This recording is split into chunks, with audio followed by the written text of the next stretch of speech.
Do y'all remember the days when before it was cool to hate on bands like Nickelback? Well, so do I.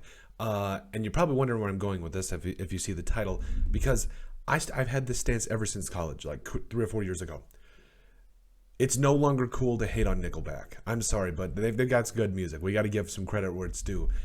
Now, taking a bigger leap here, it's no longer cool to hate on Tua Tagovailoa, who I believe will prove all the doubters wrong this year. Now, you're probably talking about, how can I make that big of a leap from look at this photograph to Tua Tagovailoa?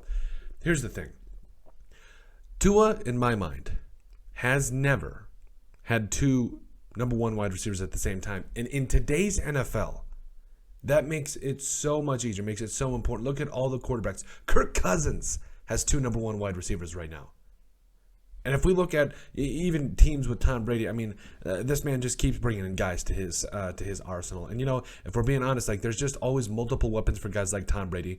I mean, unless you're Aaron Rodgers, which I don't get. Like, can we get this man some help? Like, even though his wide receivers, Romeo Dupes, we're going to do a video about him coming up. But, yeah, he's making them look pretty good. But, again, a lot of these quarterbacks, Patrick Mahomes, another one being one of them before Tyreek Hill got traded, like, they have multiple weapons. In my mind, Tua's never had that. He's never had that guy that is, when you talk about that adds that extra little bit of oomph to that offense. And yes, we saw last year, Jalen Waddle had a good year. But look at this offense. You talk about Tua at quarterback, okay. Chase Edmonds at running back. And really, it's going to be kind of a stable at running back, which I'm actually really excited for. I feel like this is kind of what you want. And Mike McDaniel, I think he's going to do a fantastic job of really pulling this running back room together, because it's what he did with the 49ers in terms of using like 4 different running backs. So he's got all those guys in Chase Edmonds, Raheem Mostert, Sony Michel, and Myles Gaskin. But after that, what do you got? You've got two number one wide receivers, Tyreek Hill and Jalen Waddle. Okay, you got two guys that, Jalen Waddle was amazing last year, or at least showed a lot to me last year that he has the ability to be that number one. And he showed a special relationship with Tua. Okay.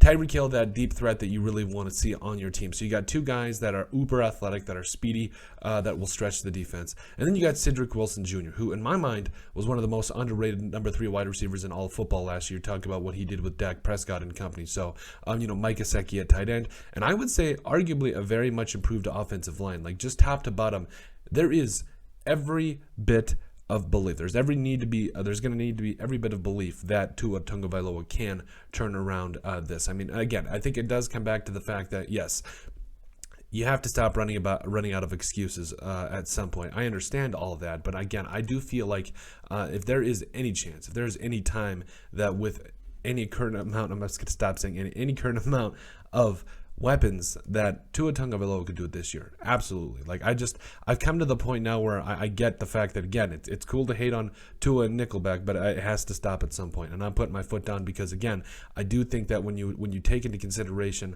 all of these different things, and we've already made a video about the defense, about how last year, they really came together in a time where, a lot of people needed them. Well, they really needed them. We saw this defense that did a lot of great things. So I think he's going to get a lot more help from this defense. That defense from the, that second part of the schedule here that allowed like half the points they did in the first part, and also, was playing like a top unit in the league for that second half of the season. So, I think what it all does come down to is the fact that if this defense plays to where it's only allowing 15 points a game like it was when it was playing, that second half of the season, if it plays up to its level, if it's only allowing 15 points a game, Tua Tagovailoa only has to score 3 touchdowns, 2 touchdowns and a field goal. Okay, we'll extend the olive branch.